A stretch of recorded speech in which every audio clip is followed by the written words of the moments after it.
Old Mother West Wind by Thornton W. Burgess. Illustrated by Hague.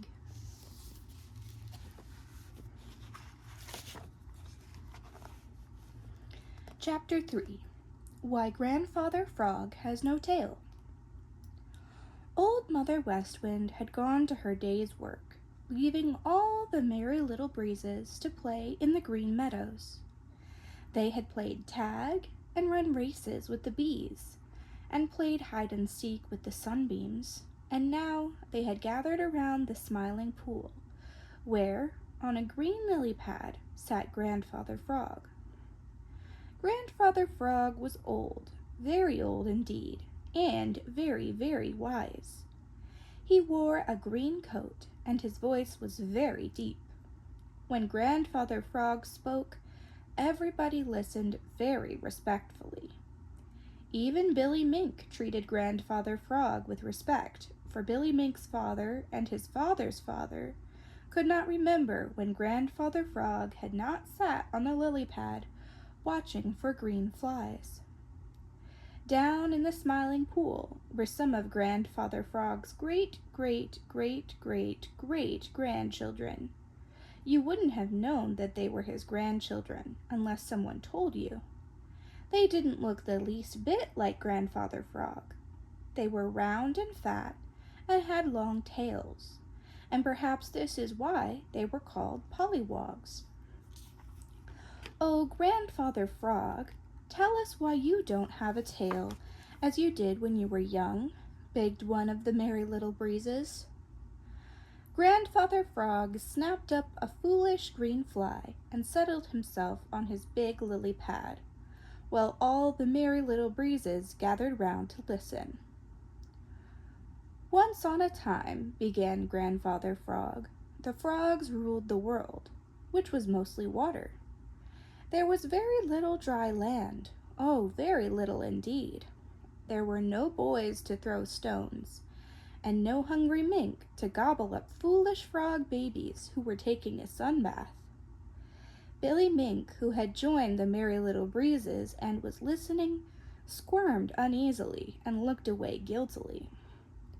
In those days, all the frogs had tails, long, handsome tails, of which they were very, very proud indeed," continued Grandfather Frog. "The king of all the frogs was twice as big as any other frog, and his tail was 3 times as long. He was very proud, oh, very proud indeed of his long tail. He used to sit and admire it until he thought that there never had been and never could be another such tail.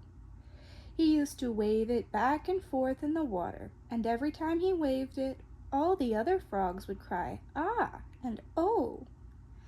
Every day the king grew more vain. He did nothing at all but eat and sleep and admire his tail. Now all the other frogs did just as the king did.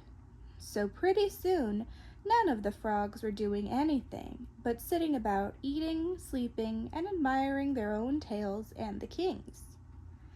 Now, you all know that people who do nothing worthwhile in this world are of no use, and there is little room for them.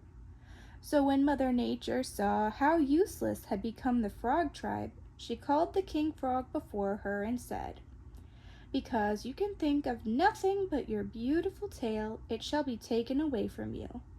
Because you do nothing but eat and sleep, your mouth shall become wide like a door, and your eyes shall start forth from your head.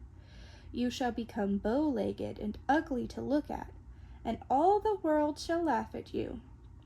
The King Frog looked at his beautiful tail, and already it seemed to have grown shorter. He looked again, and it was shorter still. Every time he looked, his tail had grown shorter and smaller. By and by, when he looked, there was nothing left but a little stub, which he couldn't even wriggle. Then even that disappeared. His eyes popped out of his head, and his mouth grew bigger and bigger. Old Grandfather Frog stopped and looked sadly at a foolish green fly coming his way. "Chug-a-rum," said Grandfather Frog. opening his mouth very wide and hopping up in the air. When he sat down again on his big lily pad, the green fly was nowhere to be seen. Grandfather Frog smacked his lips and continued. And from that day to this, every frog has started life with a big tail, and as he has grown bigger and bigger, his tail has grown smaller and smaller, until finally it disappears, and then he remembers how foolish and useless it is to be vain of what nature has given us. And that is how I came to lose my tail, finished Grandfather Frog. Thank you, shouted all the Merry Little Breezes. We won't forget. Then they ran a race to see who could reach Johnny Chuck's home first and tell him that Farmer Brown was coming down on the Green Meadows with a gun.